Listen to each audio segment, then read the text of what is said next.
waxay guursatay isaga iyada oo ka yar 22 sannadood. waxa uu ahaa jilaaga ugu caansan uguna hantida badan Hollywoodka. hantidiisuna waxay kor u dhaaftay $650 milyan. iyaduna waxay ahayd jilaayad markaas soo fuushay Sri-Lanka kana dhalatay qoys faqiir ah. laakiin wixii ay ku fashay ayaa ahaa wax aan la dhayalsan karin lana rumaysan karin. Amber Heard waxay ka dhalatay qoys meel dhaxaad ah oo aan haysanin maal badan. ilaa yaraanteedii waxa ay nacbay noloshaas iska meel dhaxaadka ah ee ay kula noolayd qoyskeeda. waxay rabtay inay si fudud guul ku gaarto. waxay go'aansatay inay ka faa'iideysato quruxdeeda si ay u noqoto jilaayad aad qani u ah. waxay ka tagtay dugsigii sare waxayna u safartay Hollywood si ay u rumayso riyadeeda ah in ay caan noqoto. markii ay gaartay magaaladii waxa dib ku noqotay xaqiijinta hadafkeedii. waxay u baahatay mucjiso dhacda si ay hadafkeeda u gaarto. sanadii 2009 ayaa wax walba isbedeleen kadib markii ay la kulantay shakhsigii bedelay nolosheeda si abadiyan ah. waxay ballan la lahayd xidiga caanka ah jilaaga caanka ah Johnny Depp si ay uga soo muuqato mid kamid ah aflaamtiisa. Amber waxay wax kasta oo suurtagal ah u samaysay si ay ugu qanciso in uu doorto iyada si ay filimkiisa uga soo dhex muuqato.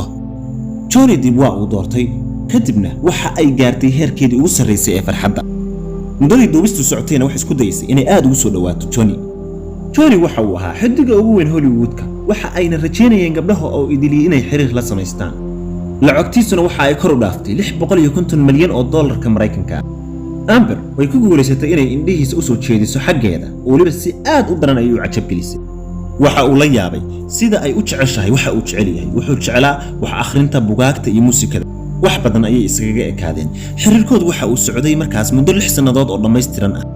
waxay ahayd mid dabacsan, aqli badan, faraxsan, ifahamsan, wax badan aan isaga midnahay, wax badan aan isla wada jecelahay, isku aad uga agdhoweyd bay ahayd. aad bay u jeclayd muusikada iyo inay wax akhriso ana sidoo kale. sanadii 2015 ayaa waxa uu Johnny ka codsaday inay isguursadaan. guurkoodii kadibna Johnny waxa uu iyadii ka yeelay inay ku noolaato nolol aysan weligood xitaa ku riyoon. waxa uu ka yeelay mid ku safarta adduunka oo idil oo hadba waddan ka degta guryaha ugu qurxoon ku noolaata. waxa uu ka caawiyay inay hesho dowrar filim jilis ah oo aad u heer sareeya oo ay dhinaca shaqada guul ka gaartay. guurkoodii muddo kadibna waxa isbedelay sida ay ula dhaqmaysay ninkeeda. xaaladoodii baa isbedeshay. waxay bilowday inay si adag isaga iyo caruurtiisaba ula tacaamusho. sidoo kalena waxay kula murmi jirtay waxyaabo aan laga murmi karin oo aan macnaba aan lahayn. heer waxay gaartay inay ihaanaysataba isagii oo caydo iyadoo kule waxaa tahay oday buuran. sidoo kale waxay ka qaadi jirtay sawirro isagoo xaalad adag ku jira kadibna waxay u diri jirtay saaxiibadeeda. waxay rabtay inay ku jeesjeesto kuna dulaysato sawirradaas ay ka qaadayso. maalin ayaa waxaa dhacday arrin kadisa ah oo daboolka ka qaaday xaqiiqadeeda madow naagtan. marbay intee la murantay waxay ku turtay dhalo kadibna dhaladii waxay ka dhaawacday si aad u daran gacantiisa. Amber waxay ahayd mid si aad ah iyo cayda. maalin ayay waxay soo qaadatay dhalo aad u weyn kadibna dhinacayga ayay ku soo tuurtay waxayna iga dhacday gacanta mana dareemin. aad baan u dhiig baxay maalintaas. doodahoodii kadib iyo muranadoodii maalmahaas bilowday kadib waxaa geeriyootay hooyada Johnny. dhacdadaas xanuunka badan waxa ay ka yeeshay inuu mar labaad ku fikiro xiriirkan aadka u wareersan inuu dib ugu laabto.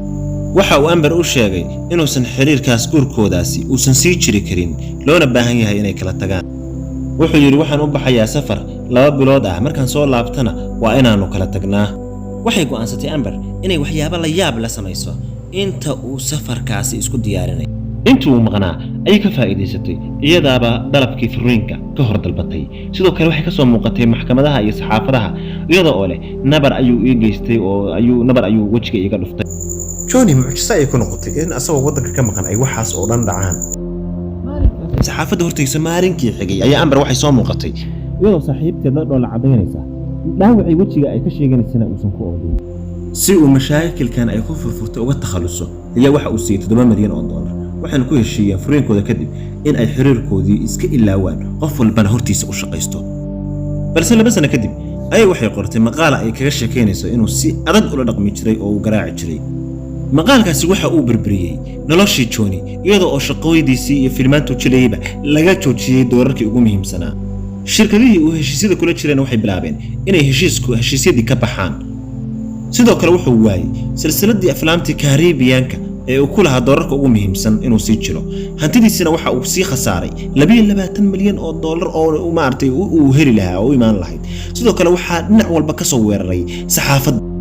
waxaa la suurad xumeeyey sumcaddan bulshada ku dhex lahaa waxaan khasaaray wax walba oo aan lahaa waan dhammaaday arrinkaygu waa u soo afjarmay horumarkii iyo noloshii wixii aan higsanayay waa baaba'een noloshayda inta ka dhimana sidaas ayaan ku dhammaysan doonaa Amber Heard iyadu waxay u malaysay inay ka guulaysatay Johnny Depp oo ay iyadu saaxadda guusha iyo barxadda iyadu taagan tahay balse sanado kadib waxa kadisa ku noqotay in uu qadiyadii iyo maxkamaddii iyo hawshii uu dib u furay Johnny Depp waxa uu keenay cadeymo aad u xoog badan maxkamaddii taasoo cadeynaysa inuusan wax dambi ah lahayn lana nabsanayay waxa uu keenay codad duuban oo cadeynaya inay Amber Heard ahayd qofka isagu dhibka geysanayay oo ficilka garaacitaanka sameynayay Johnny waan ka xumahay inaan si fiican ku garaacin waxay ahaydna xoog waan ku garaacay laakiin xaaladaadu waa caadi wuxuu kala soo bandhigay cod kale oo sheegaya in iyadu garaacaysay oo ay dhibaataynaysay cod kale ayuu soo bandhigay oo ay ku leedahay Johnny caalamka u sheeg in aan ku garaacay oo waliba guriga ku garaacay oo nabar ku geystay yaa ku rumaysanaya cid ku rumaysanaysa ma jirto Johnny sidoo kale waxa markhaati u noqday laba askari oo guriga soo booqday kadib markay u soo dacwootay gabadhani ay ku tiri uu garaacay gurigii waxay askartu cadeeyeen in guriga wax dagaal ah iyo wax dhibaato ah aysan ka muuqan dhinaca kale daliilada ay Amber heshay waxay ahaayeen kuwa aad daciif u ah ay la soo shaxay oo maxkamadda keensatay saaxiibadeedii hore iyo qaraabadeedii ayay tiri ii doodo oo markhaati ii fura iyadana uma aysan hirgelin maxkamaddan waxa ay Johnny u xukuntay inuu asoo guulaystay